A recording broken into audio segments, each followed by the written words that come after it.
So ఇప్పుడు ప్రోగ్రామ్కి వచ్చిన తర్వాత నేర్చుకున్న తర్వాత ఏమిటంటే నేను ఎలా ఉండాలి, ఫస్ట్ లోపల ఏది లేకుండా ఖాళీ చేసుకోవడం అంటారు సార్. ప్రశాంతంగా ఉండాలంటే ఏది మోయకుండా, ఎక్స్పెక్టేషన్స్ పెట్టకుండా, అంటే ప్రతిఫలాలు ఆశించకుండా నేను చేయాలనుకున్నది చేసుకుంటూ వెళ్ళడం అంతే. రిజల్ట్ అనేది ఎట్లా వచ్చినా పర్వాలేదు. సో ఇప్పుడు హ్యాపీగా ఉంటానా, ఈరోజు మార్నింగ్ క్లాస్ వస్తానంటే ఇంట్లో సౌండ్ పెట్టుకొని అందరూ ఫ్యామిలీ మొత్తం వింటాం. ఇది మాకు అలవాటు అయిపోయింది గత 2 సంవత్సరాల నుంచి అండి. థ్యాంక్ యూ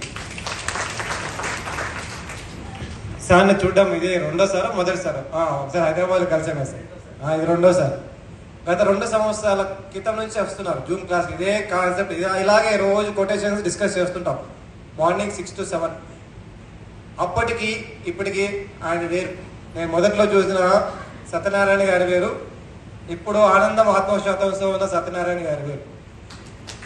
ఒక 3 నెలలు 2 నెలల క్రితం ఫోన్ చేశారు, సార్ అన్ని ఊర్లో పోతున్నారు, మా ఊరికి రండి అంటే ముందు కిషన్ రెడ్డి సార్ గారిని కలవండి, ఆ తర్వాత వస్తారని చెప్పి. అది థ్యాంక్ యూ సార్.